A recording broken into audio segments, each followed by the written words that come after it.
नमस्कार दोस्तों, आपका हमारे चैनल पर स्वागत है। दोस्तों, आज की इस वीडियो में हम पढ़ने वाले हैं निराला जी की साहित्य साधना पुस्तक में से नए संघर्ष भाग को, जो आपके सिलेबस में है।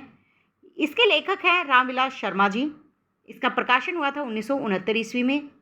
रामविलास शर्मा जी को इस पर साहित्य अकादमी पुरस्कार 1970 में मिला था।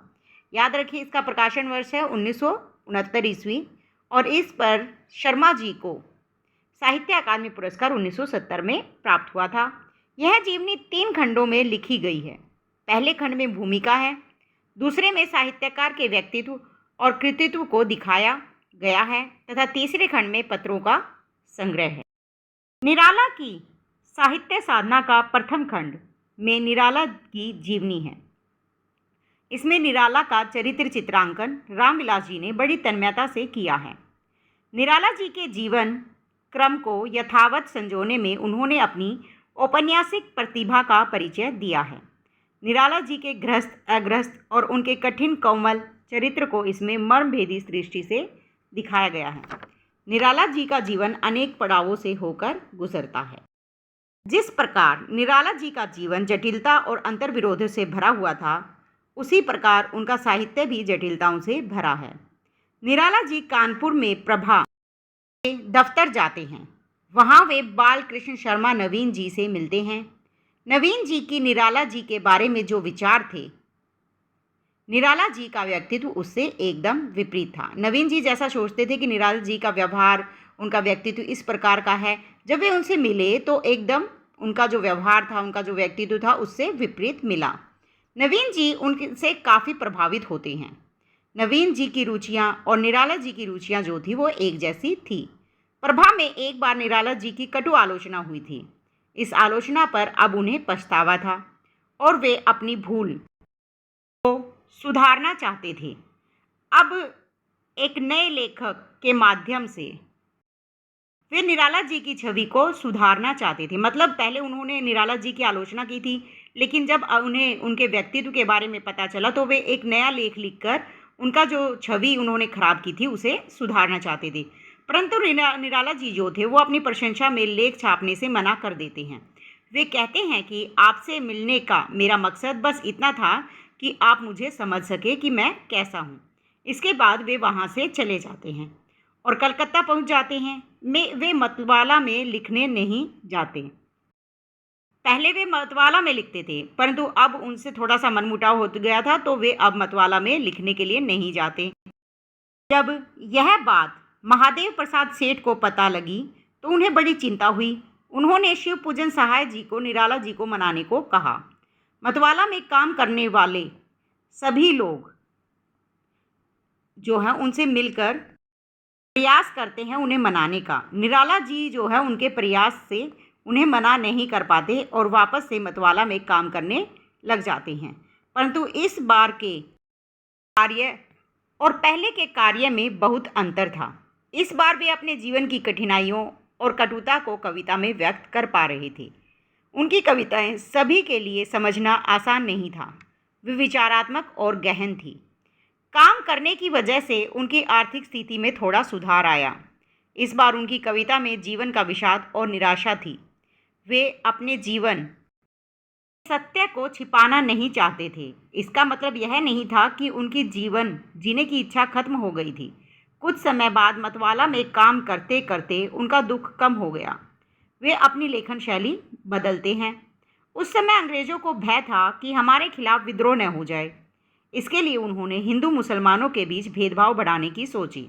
इसके लिए उन्होंने मुसलमानों को विशेष अधिकार दिए और सुविधाएं देना शुरू कर दिया। सब कुछ देखकर हिंदुओं ने पत्र पत्रिकाओं का सहारा लेकर लेख लिखना शुरू कर दिया। हिंदुओं के लिए मुंशी नवजादी लाल लिखते थे। वे मतवाला पत्रिका में छपते थे। इसके विपरीत मुसलमानों के लिए सुल्तान पत्रिका थी। एक बार मछुआ बाजार के पास दंगे भड़क गए। निराला जी इसमें फंस गए थे। निराला जी बड़ी मुश्किल से खुद को बचाकर निकले। जब जांच हुई तो पुलिस ने महादेव प्रसाद सेठ को उठा लिया, क्योंकि वे मतवाला के संपादक थे। साथ में सुल्तान पत्रिका के संपादक को भी उठाकर जेल में बंद कर दिया। दोनों संपादक जेल में साथ होते हैं। महादेव प्रसाद सेठ गालिब शायरी सुल्तान पत्रिका के संपादक को सुनाते हैं और सिखाते भी हैं। ये दोनों अच्छे मित्र बन जाते हैं। इन परिस्थितियों में निराला जी को भी हिंदुओं को जगाने के लिए कुछ लिखने को कहा गया। उन्होंने गुरु गोविंद सिंह पर जागो फिर एक बार कविता लिखी। लोगों ने इसका प्रयोग हिंदुओं के समर्थन में और अंग्रेज़ों के विरोध में किया। इस कविता का प्रयोग किस लिए किया? हिंदुओं का समर्थन करने में और अंग्रेज़ों का विरोध करने के लिए इसका प्रयोग किया। इसके बाद उन्होंने वर्णिक मुक्तक छंद लिखा। इसके बाद निराला जी ने समन्वय में साहित्य की समतल भूमि लिखी। उस समय इसमें हिंदू मुस्लिम के में समानता दिखाना अपने आप में क्रांति थी। वे धीरे धीरे मतवाला से दूर हो रहे थे क्योंकि उन्हें पैसे नहीं मिलते थे। महादेव प्रसाद जी का व्यवहार निराला के लिए बदल गया था क्योंकि उस समय पांडे बेचन शर्मा उग्र मतवाला में आ गए थे। उग्र जी की लेखनी समझना आसान था। उनकी रचनाएं खूब बिक रही थी। दिल्ली का दलाल की 1100 प्रतियां 1.5 महीने में बिकी। महादेव प्रसाद जी का ध्यान निराला से हटकर उग्र जी की तरफ चला गया। उग्र जी की वजह से महादेव प्रसाद खूब कमा रहे थे। निराला जी अपने मित्र शिव पूजन सहाय से काम ढूंढने को कहते हैं। वे कहते हैं कि उनके लिए कोई अच्छा सा काम ढूंढा जाए। निराला जी अपने संपादकों से फीडबैक देते हैं। सबसे पहला फीडबैक लक्ष्मी नारायण गर्दे जी से लिया जाता है। वे उनकी प्रशंसा करते हैं। जगन्नाथ प्रसाद चतुर्वेदी और सकल नारायण शर्मा भी उनकी प्रशंसा करते हैं। निराला जी के लायक कोई काम इनके पास नहीं था। शिव पूजन सहाय जी उन्हें एक काम दिलाते हैं। उन्हें रस और अलंकार पर एक किताब लिखनी होती है। वे लिख कर तैयार कर देते हैं परंतु वह कभी छपी नहीं। निराला को समझ नहीं आ रहा था कि महादेव प्रसाद उग्र को इतना महत्व कैसे दे रहे हैं। निराला जी ठर्रे के अंदर थोड़ी विस्की मिला देते हैं और थोड़ा ऑरेंज रंग मिलाकर उग्र जी को पीने के लिए दे देते हैं। निराला जी अपने मित्र को कहते हैं कि इसे ठर्रे और विस्की में अंतर भी नहीं पता। उग्र जी सुन लेते हैं और कहते हैं कि यह तो वही बात हुई कि किसी को जहर पिलाकर कहो कि देखो कितना मूर्ख है, इसे जहर की परख भी नहीं है। इससे दोनों की जो कड़वाहट थी वह बढ़ती जाती है। मतवाला में काम न करने के कारण उन्हें अपना घर छोड़ना पड़ता है। सुमित्रानंदन पंत जी निराला के अच्छे मित्र थे। जब उनकी पल्लव छपी तो निराला को दुख होता है कि उन्होंने एक भी प्रति उन्हें नहीं भेजी। निराला जी पंत जी के पत्रों का जवाब भी नहीं देते। अगले पत्र के उत्तर में निराला जी कहते हैं कि मैं पत्र लिखता हूँ, आप कहीं दबा देते हैं। पंत जी कहते हैं कि मेरी तबीयत ठीक नहीं थी इसलिए भी जवाब नहीं दे पाया। आपने मेरी जो आलोचना लिखी मैंने उसे सुधार लिया। इस पर निराला जी सोचते हैं कि उन्हें सुधारने का समय मिल गया परंतु जवाब देने का नहीं मिला।